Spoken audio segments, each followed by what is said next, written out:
in the 9K range, Geoff. Who are you going to go with? What? Louis Oosthuizen's in there. Yeah, well, that's who I'm going to take. I mean, no one will want to play him this week, Jesse. No one's going to play Louis this week because they all remember the water ball hit on the playoff. They wouldn't even had to get in the playoff if Charles Schwartz would have just sunk a putt last week.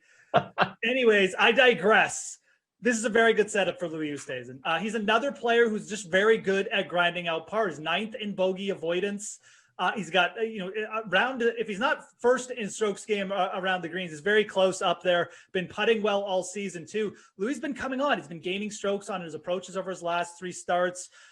You don't have to be a master off the tee at Valspar. 3 of the last 4 winners here actually lost strokes off the tee. So I'm not that worried about the driver here. It's more about, can you grind out pars? Can you just remain steady?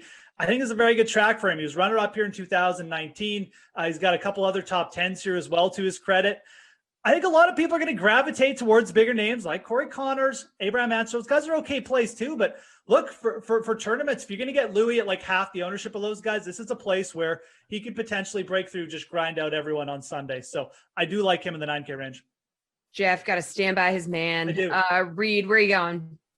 Yeah, trust me, Tony Finau and Cam Cham, this is what they do, right? This is what they did. They look so great. This is what we talked about, Geoff, on our show last week. A little plug there. We have a show later today. Everybody join. Hello, Ayo. 3 to 4. Hopefully Reid will talk about players in this tournament. Not no, if Finau is in every single tournament in my mind, Geoff. And when you were saying Reid for that last question, I kept on thinking you were talking about me, and you're right. I do make birdies at an amazing clip.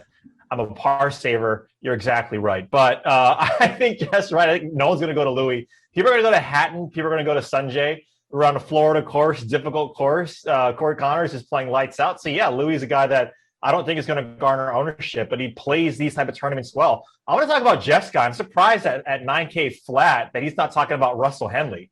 I mean, Henley, this is tailor-made for Russell Henley, right? He cannot putt, but when he can putt, it's on Bermuda. And this is a course that we've seen, or this is the type of course that we've seen guys like Henley show up. I mean, Adam Hadwin, great with his irons, great with a putter around the green when he won. He won at -14, I believe, which was impressive. That's the kind of game that Henley has. And I don't think anybody's talking about him. This could easily have been a Henley chalk week, but because he can't putt and only is, gaining 9 strokes with his irons like every other tournament, he's a guy that should always be a consideration. I think $9,000 is the exact price. I love him in this range, especially if guys are going to go to everybody else in the 9K range and just skip over Jeff's boy, Russell. That was a great segment, Reid. That might have been one of your best. I'm not going to lie. Thank you, man. Appreciate it. I'm going to see you guys later.